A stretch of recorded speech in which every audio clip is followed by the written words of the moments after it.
ఇప్పుడు చెప్పిందంతా ఒక అమ్మాయిది లైఫేనండి. ఇట్లాంటి ఆడవాళ్ళు ఉంటే మాత్రం నిజంగా ఆడపిల్లల జీవితాలు నాశనం అయిపోతాయి.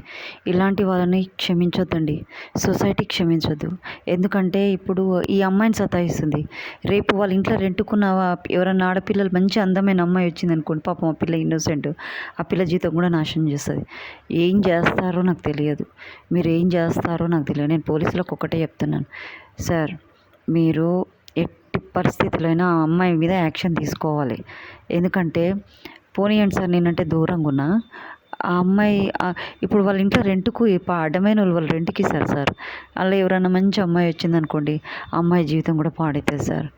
ఆమె చెబట్టి చనిపోతారు కూడా కొంతమంది అయితే ఇట్లా చేస్తే.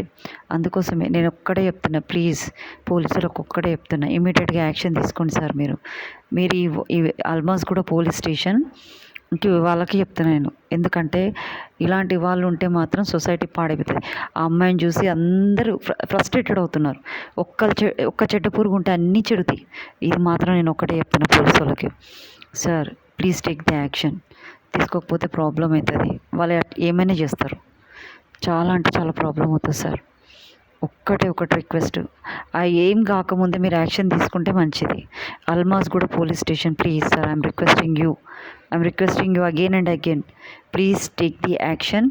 నేను రాయమంటే కూడా రాస్తా, కంప్లైంట్ పెట్టి రాయమన్నా కూడా నేను రాస్తాను. కానీ ఊకే పోలీస్ స్టేషన్కి రావాలంటే ఏంటి సార్ అది? ఇప్పుడు వాళ్ళు ఏమంటారు మాతే వాళ్ళు, సరే మాతోటి అంటే ప్రాబ్లం ఉంది.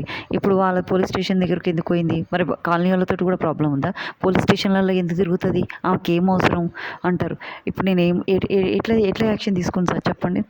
ఇప్పుడు నేను నా అంతలో నేను చెడగొట్టుకున్నట్టు అవుతుంది కదా, నా సంసారం నేను చెడగొట్టుకున్నట్టు అవుతుందా కాదా?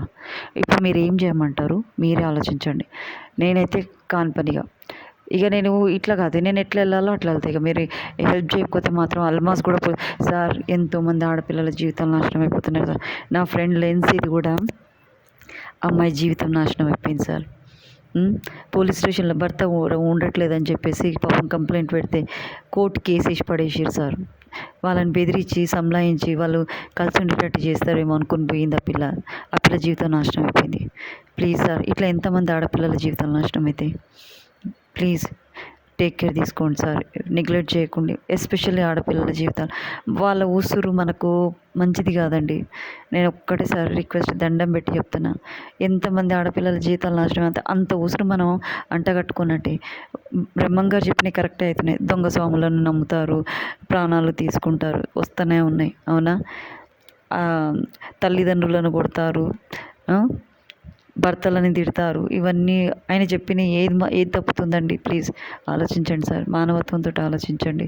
రేపు అవి మన పిల్లలకు రాకుండా చూసుకోండి ప్లీజ్. ఒక్క చిన్న request. Thank you sir. Please మీరు టేక్ కేర్ తీసుకుంటారని నేను అనుకుంటున్నా. మిమ్మల్ని పాయింట్అవుట్ చేయడం కాదు సార్. ఇలా అవుతుంది సొసైటీలో. ప్రాక్టికల్గా మేము మూవ్ అవుతుంటాం కాబట్టి మాకు తెలుస్తుంది సార్. మీరు ఆఫీసులలో కూర్చుంటే మీకు తెలియదు ఏ ఇన్సిడెంట్ ఏందనేది. మాకు లోకల్ పీపుల్కే తెలుస్తుంది, కానీ చెప్పరు. ఏంది ఇంత ఇంట్రెస్ట్ ఈమెకి ఎందుకు అని క్వశ్చన్ల మీద క్వశ్చన్లు ఇచ్చి చంపుతారు తప్ప అసలు ప్రాబ్లం అనేది అర్థం వాళ్ళకి చెప్పనీకే రాదు, మీకు అర్థం చేసుకోనికే రాదు. అది situation sir. Please take care తీసుకోండి దయచేసి. ఆల్మోస్ట్ కూడా పోలీస్ స్టేషన్ సార్కి నేను రిక్వెస్ట్ చేసేది, ఆయన నాకు ఎంతోమంది అన్నారు చాలా టేక్ కేర్ తీసుకుంటాడు, ఆయన చాలా మంచోడు సార్ అని. నేను అదే ఒపీనియన్ తోటి పెడుతున్నాను సార్ ఈ వీడియో. Please thank you.